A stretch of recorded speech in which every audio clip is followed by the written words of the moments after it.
If you're a kids pastor, and you're working with kids, and you're working with volunteers, it is imperative that you have a background check system in place. You're looking for people to help with kids, and the kids ministry needs to be number one, a safe place for kids to come.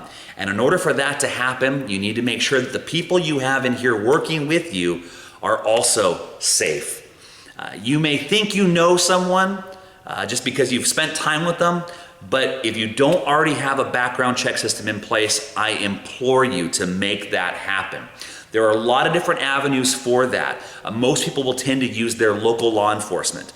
But there are also companies out there that are specifically set up to do background checks. They may cost a bit more, but again, you cannot put a price on the importance of your kids' safety.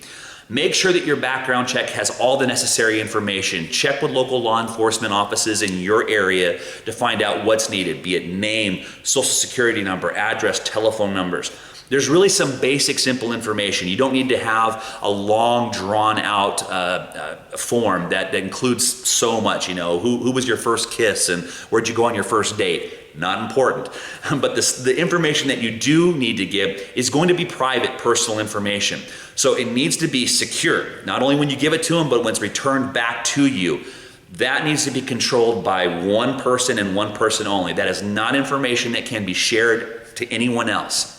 Now, having been in this church that I'm at right now with about 700 people, there have been occasions where we've gotten background checks returned that have some information that would disqualify someone from working in our kids ministry. When that has happened, the first step that I've taken is I've gone to my executive pastor, our lead pastors, and said, hey, I need to let you know this person has applied to work with our kids ministry, and here's the information. Together as a team, we've worked on addressing the information with the applicant. And we do that together. We want to make sure that it's not embarrassing. We want to make sure that that's not something that they feel rejected, like they can't work in the church. And generally what we try and do is, if they obviously aren't able to work in the kids ministry, we look for an area of service that person can fit into. And we try and move that person to that area. Sometimes that's possible, other times it's not. Sometimes there needs to be a little bit more discipleship that occurs prior to that person actually being able to serve in any area of ministry. But if there's an area of service that they can provide in the church that's outside of kids ministry, don't just go to them and say, hey, sorry, you can't work with kids. You can go to them with your pastor or whoever else would be the head of that other ministry and say, hey, this came up.